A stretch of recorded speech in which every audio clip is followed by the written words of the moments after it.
Yung tinakbo natin, ano na, nasa 155 kilometer. Yung bagong change oil ko na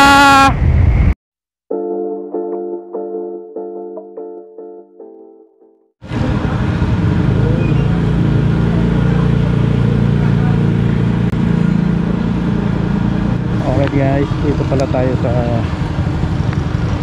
tayo ngayon sa Sigaon. Dito tayo nagpa-cancel kasi biyahe ako ng Batangas ngayon. Sarado pa yung pagdaan sa banda sa amin, sarado pa.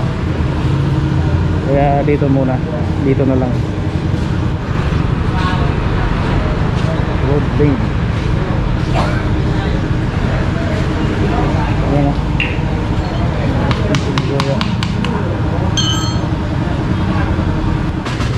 Susubukan natin yung bagong pang change oil. Hindi na muna Yamalog ang ilalagay ko. Subukan natin ang yung ibang brand. Grabe man nag-change oil kan pa. Automatic. Mati-testing ko yan pag ano. Sige na performance ka sa tasuan. Kung okay ang performance pag long ride.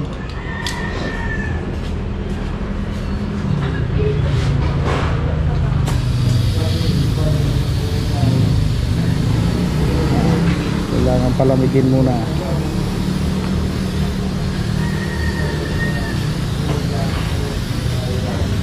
para hindi masira.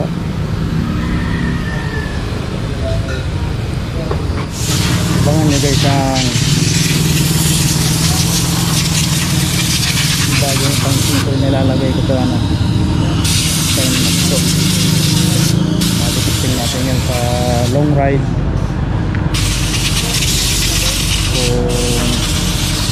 kung malupit talaga ang performance. Ano natin malalaman yan? Ito yung isang front na ano, matesting ko sa long ride ano,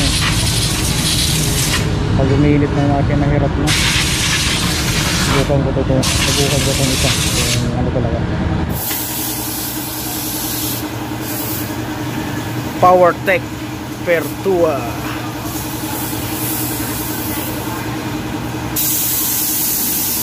So yung titestingin natin sa NMAX ngayon. Yan, Batangas PowerTech.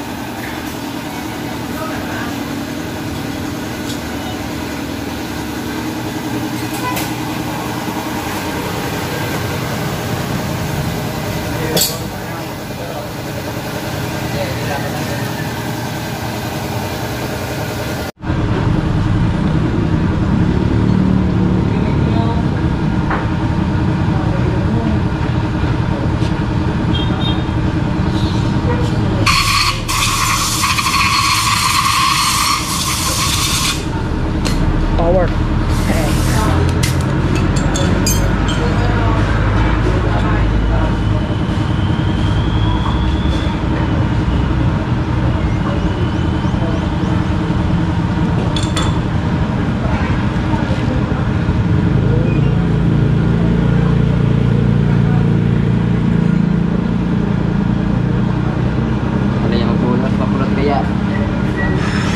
Grabe ang lapot ano.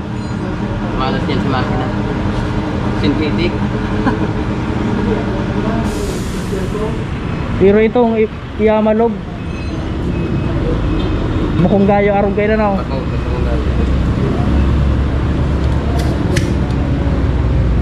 Matitesting ko ang performance yan.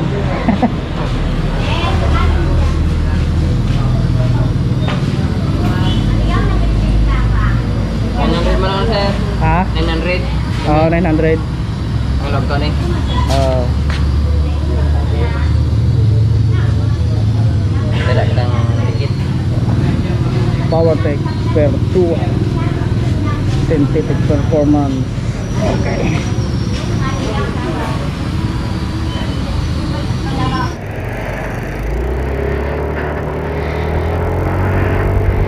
Yun o. Malalaman natin yan kung malupit talaga ang performance. Pero ramdam ko Masarap sa parang kung sa atin, masarap sa pakiramdam. Malalaman natin ang performance niyan pag nasa bakbaka na. Okay guys, so ayun, yung tinakbo natin, ano na, nasa 155 kilometer. Yung bagong change oil ko na PowerTech, sa ngayon talagang bibigyan ka talaga ng magandang performance. Hindi katulad ng ibang ginawa ko ng sano, chinisil ko, wala. Ito talagang ano, tingnan ko yung top speed niya kung sano, 116,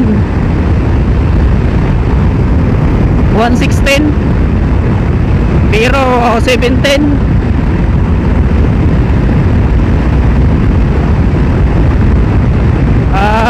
Ano lang, 16, pero okay na yun.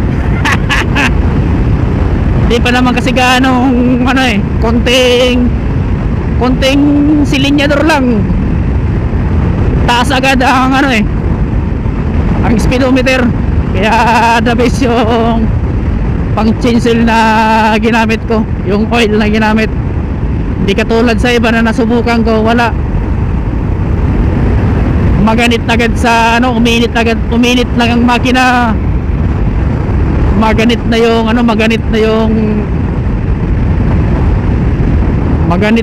ano niya. Pero ito 100% okay na okay. Okay, sa mga pagbabiyahe dyan, RS tayo lagi.